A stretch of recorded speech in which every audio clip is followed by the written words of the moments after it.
Welcome to Pacific Quay here in Glasgow. This is the headquarters of the BBC in Scotland, and we're here for the last of our leader interviews. Now, the polls in Scotland show the Scottish National Party in a formidable position, with the strong possibility the party could be playing a decisive role in the next Westminster Parliament. Tonight, I'm with the leader of the SNP, Nicola Sturgeon.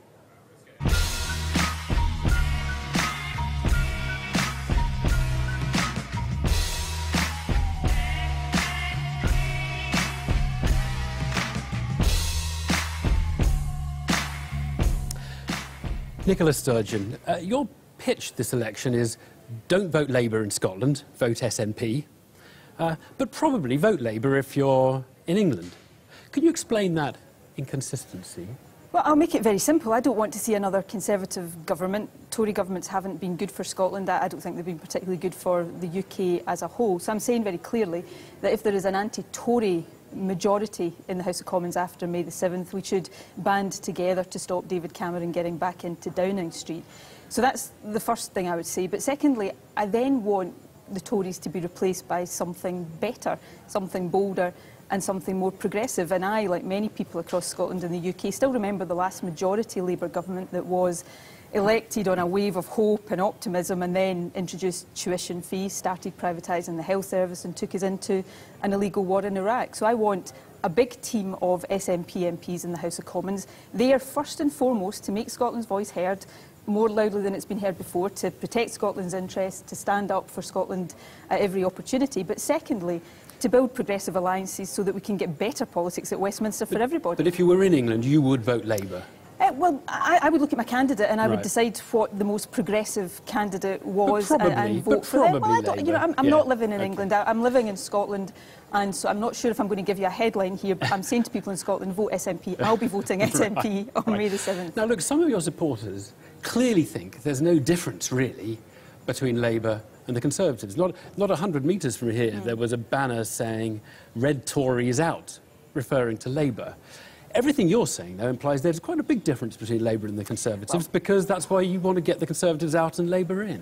Well, again, I'll be quite straightforward about this. I don't think Ed Miliband and David Cameron are exactly the same. I think the Tories are bad for Scotland. That's why I don't want to see another Tory government. But equally, I don't think there's been a big enough difference between Labour and the Conservatives. I think very often, and this election is a case in point, very often in this campaign, instead of being a progressive voice standing against continued cuts and continued austerity, we've got Ed Miliband seemingly at pains to tell people how tough he would be. You've got Labour politicians like Rachel Reeves promising to be tougher on welfare than the Tories. So I don't think there's been a big enough difference. And so it comes back to my fundamental point. I want to get the Tories out. I want to see the back of the Tories. But there's no point replacing them with Tory light. I want to see them replaced with something better and more progressive. Do you want to destroy Labour in Scotland? Would you be happy if they were wiped out? I want to win the election in Scotland, and that means beating Labour, because I think it's in Scotland's interest, for two reasons, to have a big team of SNP MPs. You know, Scotland has voted Labour in Westminster elections for all of my life. That hasn't protected us against the Tories, and even when there's been a Labour government, it's tended to be a Labour government that has been a Tory-light government. So I want Scotland's voice to be heard more loudly than it is usually heard at Westminster. But secondly, I want that voice then to be a voice for progressive politics, and the SNP can make a big difference at Westminster. It's been very well put. Look, we can't get away from talking a bit about politics after the election. I could call this deal or no deal, and you'll know that Ed Miliband has said under no circumstances is he going to do a deal with you. I'm interested in whether you think his position is actually insulting to the Scottish voters if they do what we think they're going to do. I think much of what Westminster politicians right now are saying is in danger of being quite insulting to Scottish voters. You know, we all remember just a few months ago during the independence referendum, we had politicians like David Cameron and Ed Miliband, Nick Clegg, coming to Scotland and saying, please don't leave the UK. Scotland should lead the UK. Your voice is heard, your voice matters, you're a part of the family. Now it appears what they want to say to Scotland is that your voice will only be heard if you vote how we want you to vote. So if Scotland chooses to make its voice heard by voting SNP, that's perfectly legitimate. And then I think politicians across the UK have to respect the democratic wishes of Scotland. But I suspect what he's thinking is, if he says he's going to talk to you, he wouldn't use this word, that will be toxic with a lot of voters in England. I think he should be a bit tougher and not be kicked around so much by the Tories. I think he should be bolder in saying that he will respect the wishes of voters, because there's a more fundamental point than just how people in Scotland vote. The polls are saying that neither Labour or the Tories are going to get a majority. Now, they can go through this election, and I understand this, talking as if they are going to get a majority, but once the votes are cast, if those votes are such that neither of them get a majority, they'll have to reflect that opinion. And that means talking to others, it means compromising. I was the deputy leader of a minority government for 4 years. At a very practical level, unless you're prepared to respect the wishes of the people who vote and talk to and compromise with other parties, you don't get your business through, and that's the reality. Let's talk a little about how the kind of government you're talking about can work in Westminster.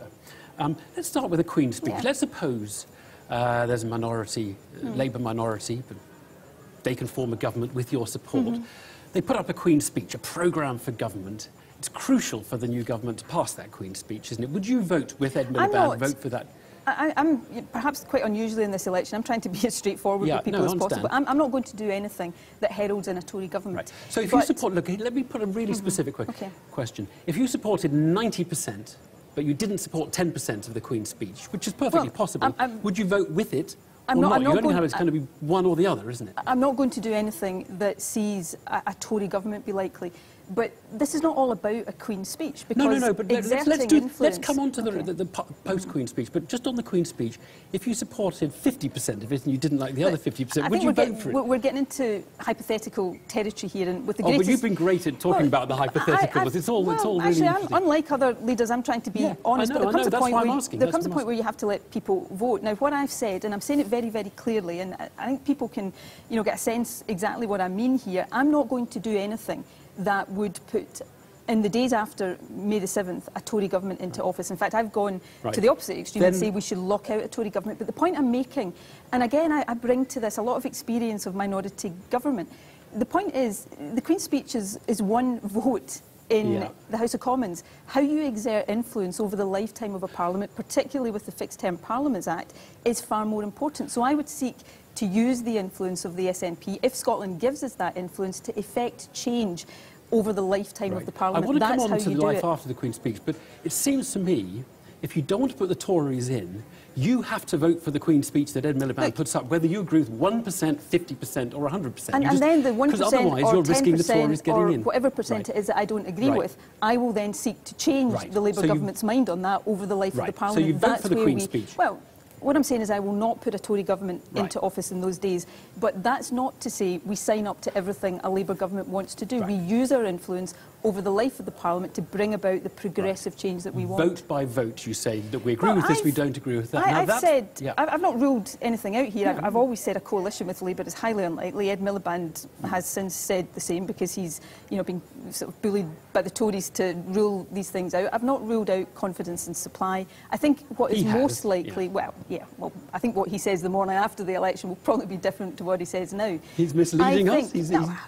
He's in an election campaign. He's trying to cling to the pretence that he's going to get majority. Everybody else knows that's not looking likely. But what I'm saying is, I think a vote-by-vote arrangement is both most likely and probably the way in which a big team of SNP MPs can wield maximum influence for Scotland's benefit.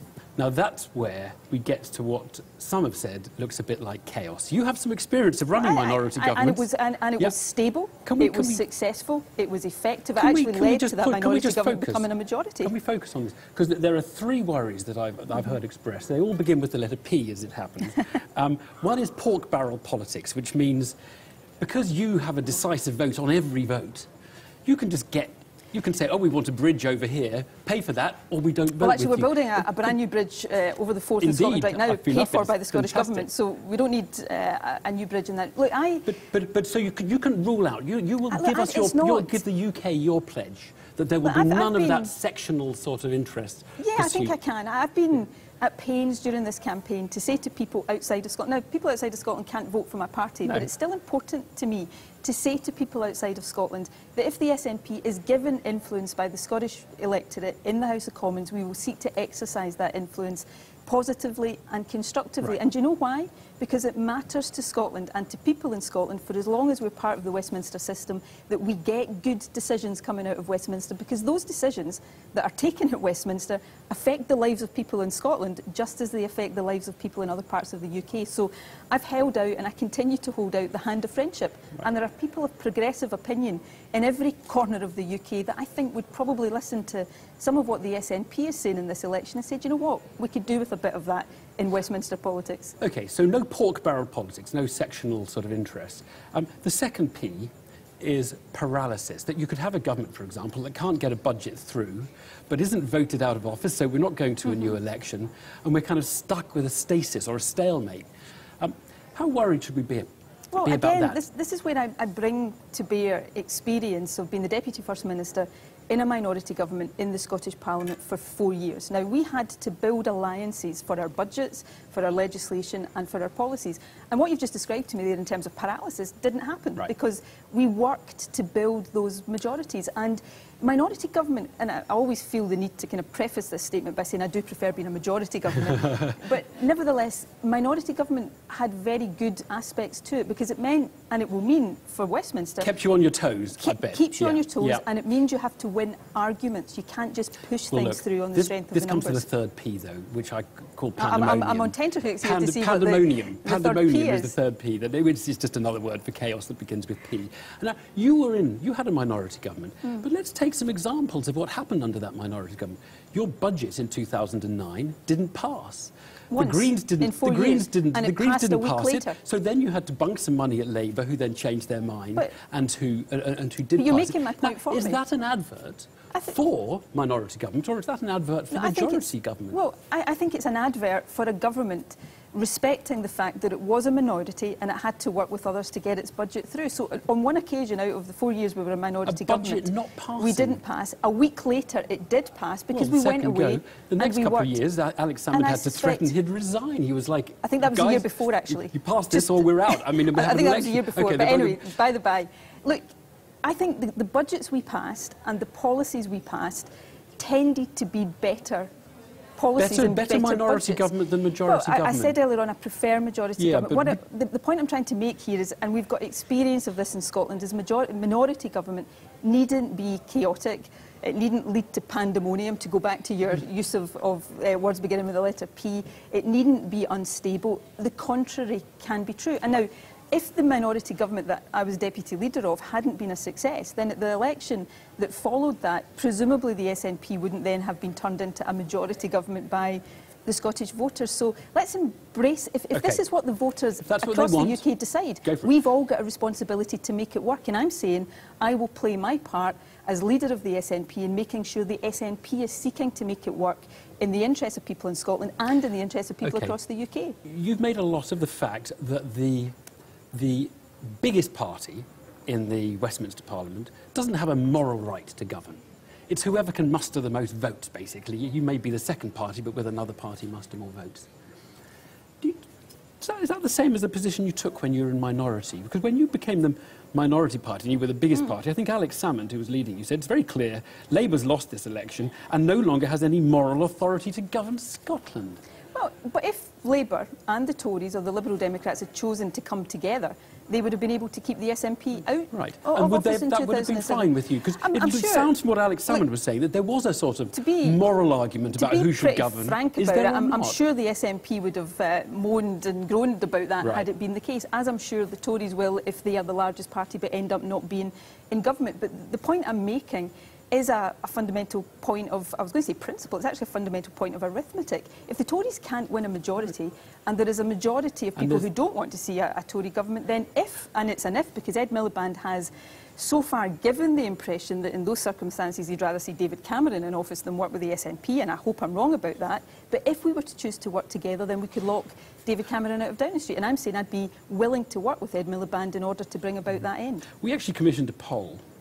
It actually shows that most people, 55% on our poll, do think the leader of the biggest party should be the Prime Minister. Well, what I'm saying is if the Tories can't win, I mean, it comes down to arithmetic. You know, the Tories have been in government now for 5 years. They're going to the electorate, coalition government. If they can't win a majority, then they have no right to have a majority created for them. Now, if they can't win a majority on their own and they can't put together a majority from other parties, then why do they have some kind of right to continue in government if there is a majority that, if it came together, said we want to put together an alternative government? That's the way So you don't arithmetic recognise the works. moral right to govern because you're the largest party, and that's been very clearly put.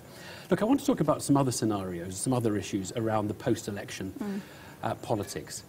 I just want to understand exactly how your MPs will vote on what one might call English issues or English and Welsh issues which have been devolved to the Scottish Parliament for Scotland, but which have not been devolved, are left in Westminster for England. How will your MPs vote? Well, if there are issues that are genuinely English-only issues that have no impact in Scotland, I've said repeatedly, I think there is a strong case for Scottish MPs not voting in those issues. I think the problem we get into... A strong case or not? Because that's the bit I was... The SNP wouldn't vote. They wouldn't vote? If issues are genuinely English-only... Right. Can I test, though, a few? Because that's where I think there's... Okay, can I finish the point? And then you can test me. OK, we'll hear the wiggle room and then...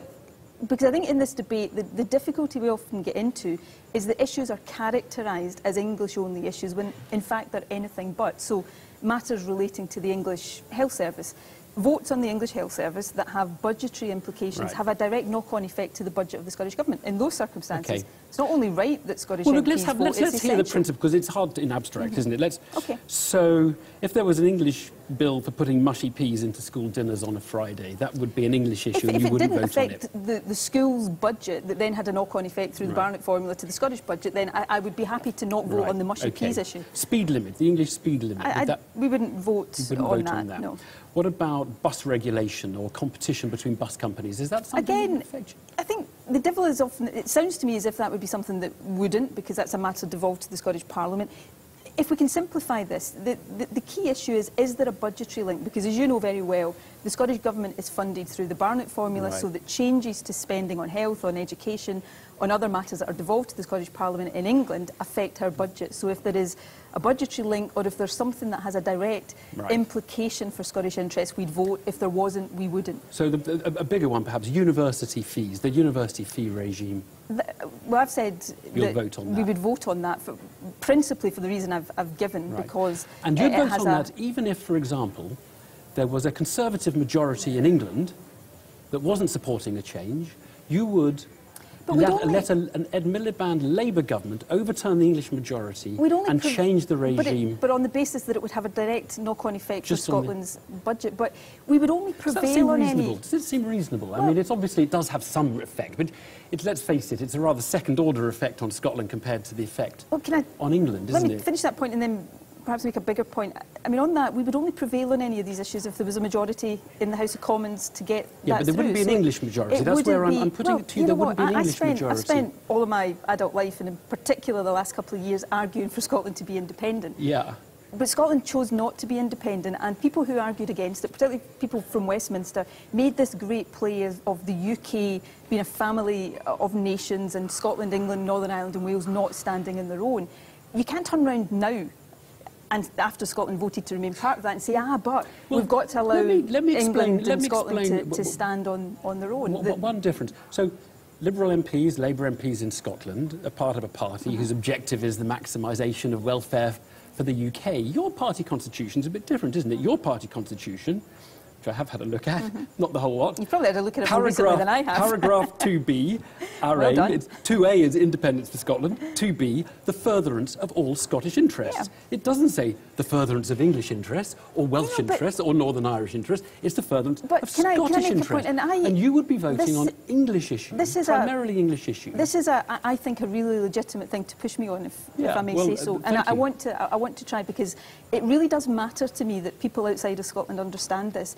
I don't see Scottish interests in a narrow parochial sense, but also Scottish interests are served if decisions taken at Westminster are better decisions, and that doesn't mean just better decisions. But who's to say that you should be the judge of the English interest? It may be that you have a very good and informed opinion on what the English should be doing. The SNP is voice. Now, but the English should surely be the main voice on those English issues once they've been devolved to Scotland. We'll only prevail on these issues if there is a majority across the House of Commons. It's not that we will say we want this and it automatically happens. You don't see any problem about Scottish MPs whose constitution is the furtherance only of Scottish interests and not of English interests, see a number of voting on English issues. I see a number of inconsistencies and imperfections in the UK and the Westminster system, and that's why I argued for Scotland to be independent, but Scotland chose not to be. We're part of the Westminster system, and the point I'm making is that, you know, yes, I will always stand up for Scottish interests, but I actually think some of the things we'll be arguing for, like an alternative to austerity politics and better protection for public services and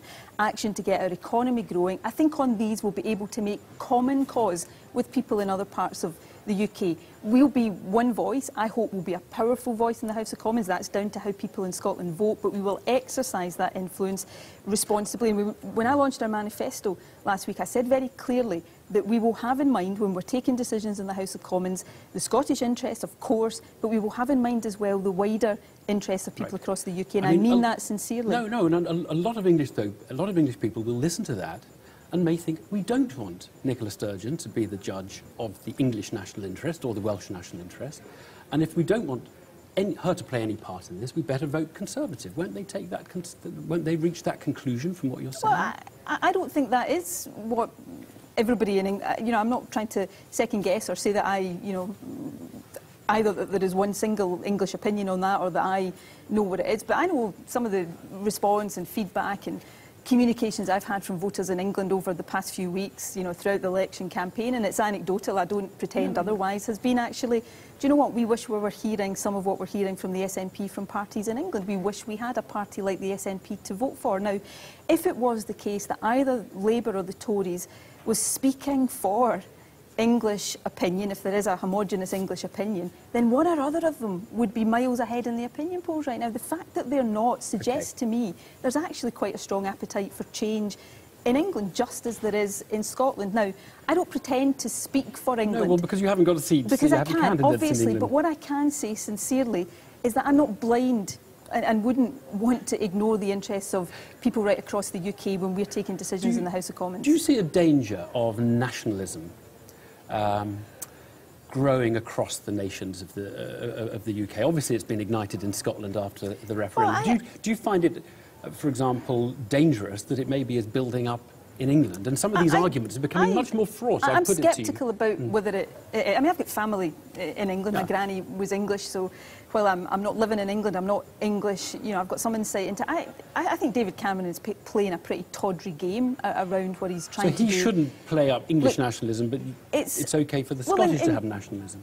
It's up to him to do what I'm saying. I think he's playing but he professes to be a supporter of the Union in the UK. I make no pretence about the fact I support Scottish independence. He professes to be a unionist, and yet he's playing this rather tawdry game. I think the point I was going to make, though, is I'm not sure it will be successful, because I don't believe, while I'm sure there's lots of people in England don't like what the SNP stands for and don't, you know, like me or like anything about us, I think there's also a lot of people in England too who are not scared, and I hope nobody's scared of the SNP, whether they agree with us or not, but there'll be a lot of people in England who actually wish there was a bit more of the kind of passionate progressive politics that we're advocating in the political debate in England as well. Who, if England are playing Germany out of interest in football, I'm not a big football fan, but I'd be quite happy for England to. I'm not a big football fan. No, I know. I support Scotland. I support Ayr United, but I have no issue with England doing well at football or at any sport. England, Germany, you would be deep I think down. I'd probably support England. Yeah. And what about England, Wales?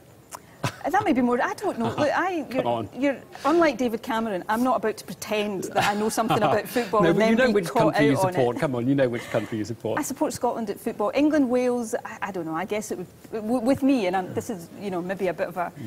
I'm getting into really difficult territory. Maybe this is a bit of a woman thing. Probably depend on what players were playing and who I liked best on the field at the time. That's a cop-out and you know it. I was always a big David Beckham fan. I'm still a big David Beckham fan. One former leader of yours, Gordon Wilson, referred, I think, to the southern cancer. He was talking about, I think, the domination of London and the south of England in UK politics, and something about the ethos, I think, the individualistic ethos. Would you use that phrase? Absolutely no. I mean, Gordon Wilson is a much-loved former leader of my party, but, you know, on that and on some other things, I don't agree with him, and it's not language I would ever use. Do you see London, though, or London in the south, as I'm going to mix some horribly mixed metaphors. As a golden goose laying eggs for the nation, as a wealth generator, or as a vampire sucking out of neither of those country? things, actually. Firstly, I love London as a city. It's one of my favourite cities in the world. I think it's a hugely vibrant, multicultural, dynamic city. I think it's hugely economically successful, and that, on one level, is good for the entirety of the UK. But I think the UK economy has become too imbalanced in favour of London and South East. I think we need to rebalance it a bit so that some of those economic benefits are more spread across the country. But that's not an anti-London statement in any sense. I think in any country you want economic growth and the benefits of economic growth to be more evenly spread, not just geographically, but across the different sections of society as well. Who do you think's closer to the people of the northeast of England? Who's better to look after them? The SNP or the Westminster establishment? I think that's something you'd have to ask them. What I do know is that, I mean, my gran was from just outside Sunderland in the north of England, so I've got a particular affinity, personal affinity to that part of England. And I know that I would want Scotland. We've got a borderlands initiative just now between the south of Scotland and the north of England. I think there's a huge scope to strengthen the links between Scotland and the north of England. One of the things we've got, a common interest in arguing for is for something like high-speed rail to, start north as well as south and work its way down. So I think there's huge links we can build there. But the north of England, I'm sure they would say they're English, and it's not for me to say there should be greater devolution, but, I think there is an argument for it. It's not for me to decide that. But I would always want Scotland, even if Scotland had voted yes last year and we were on the way to becoming independent, for me that was never about cutting links, social and cultural and family links between Scotland and the rest of the UK. It was just Scotland taking political and economic responsibility. All right. Look, we're almost out of time. Looking at where you are now, you're not actually running for the Westminster Parliament, you're the First Minister of Scotland. Are you the most powerful woman in the UK at the moment? No, no. Who is more powerful than you? I always find these questions just a little bit pointless. No disrespect, Evan, I just find them a little bit pointless. These things are subjective, they depend on your perspective. I'm the First Minister of Scotland. That is by far my most important responsibility, and it's a job I will always do to the best of my abilities. Scotland remains part of the Westminster system, so as leader of the SNP and as First Minister of Scotland, I want Scotland to have greater clout and influence in the Westminster system so that we get better decisions. And if it does, you will be calling a lot of the shots, won't you? Well, that's very pejorative language. I'll be looking to work with others to build alliances for progressive change.